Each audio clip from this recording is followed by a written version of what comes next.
আসসালামু আলাইকুম ভিউয়ার্স, আশা করি ভালো আছেন সবাই। এইচপি কম্প্যাক্ট DC7100 এই ব্র্যান্ডের পিসি দেখেন আমি স্টার্ট দিচ্ছি। দেখেন এই যে নিচের দিকে স্টার্ট বাটনে ক্লিক করলে এই যে দেখবেন মনিটরে কিছু আসে না।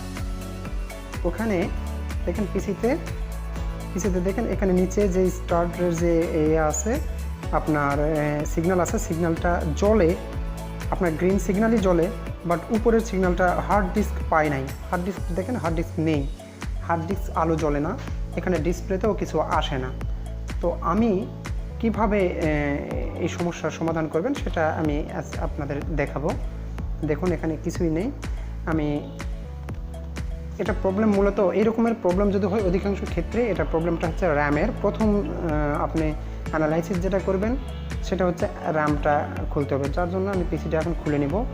দেখুন আমি কিভাবে কাজ করি।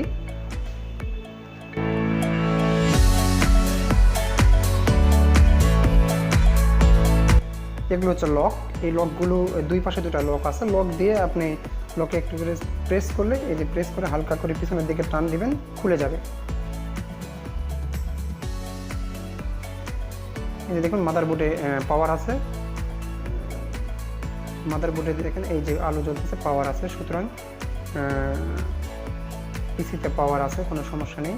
এই যে র্যামটা আমি এখন আপনাদের খুলে দেখাবো। র্যামটা খুলে সুন্দর করে ফ্রেশ করবেন। তার আগে করবেন কি, পাওয়ার কেবলটা খুলে নেবেন, তা না হলে শর্ট হয়ে যেতে পারে র্যামের স্লটটি।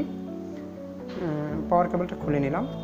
আপনি চাইলে ভিজিএ কেবলটাও খুলে দিতে পারেন, সেটা আরও বেশি নিরাপদ হয়।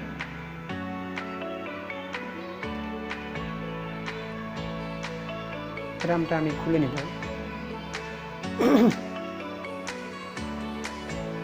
এই যে আপনার লকটা এভাবে ছোটাবেন, লকটা এভাবে খুলে হালকা করে উপরের দিকে টান দিলে খুলে আসবে। খুলে এই সামনের অংশটা আপনারা, আমি হাত দিয়ে মুছতেছি, আমার কাছে রাবার এই মুহূর্তে নেই, আপনারা রাবার দিয়ে মুছে নেবেন, রাবার অথবা টিস্যু দিয়ে মুছে নেবেন। একেবারে যদি কিছু না থাকে হাত দিয়ে মুছতে পারেন, সমস্যা নেই। রাবার দিয়ে মুছলে খুব ভালো হয়। তারপর খুব সুন্দর করে চাপ দিয়ে লাগিয়ে নেবেন। যদি ভুলভাল লাগানো হয় সেই ক্ষেত্রে চাপ দিলে কিন্তু ওই লকটা ছুটে যেতে পারে, সেই ক্ষেত্রে আপনার স্লটটা নষ্ট হয়ে যাবে।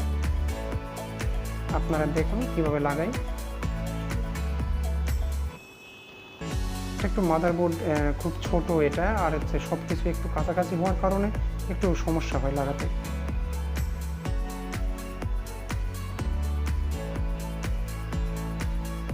আমি লকটাকে ভালো করে লাগাই নিচ্ছি।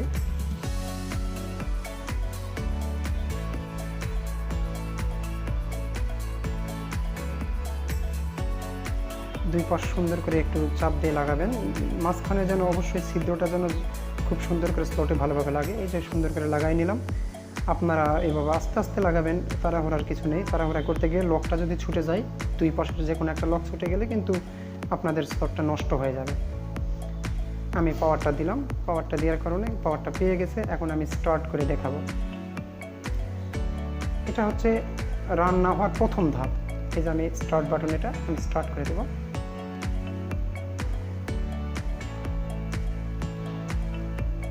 স্টার্ট করে দিয়েছি। এই যে দেখুন উইন্ডোজ চলে আসবে, এই যে স্টার্ট হয়েছে, উপরে চলে আসবে উইন্ডোজ।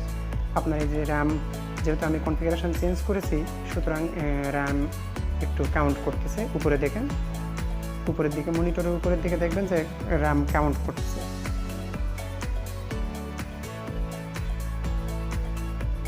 কাউন্ট করা মোটামুটি শেষের দিকে, যেহেতু 1 GB র্যাম, সেহেতু 1 GB আপনার কাউন্ট করা শেষ।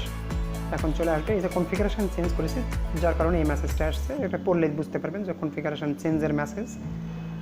এখন আমি F1 চাপবো, ওখানে আসছে যে সেভ চেঞ্জ, এটা F1 চাপলাম। F1 চাপার কারণে চলে আসলো মনিটরের ডিসপ্লেটা চলে আসলো।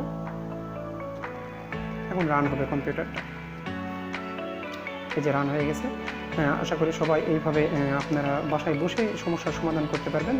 সেক্ষেত্রে একটা করে প্রবলেম আমি এইরকম সমস্যা অনেক দেবো। আপনারা সাথেই থাকবেন, ভালো থাকবেন, আর আমার জন্য আসসালামু আলাইকুম।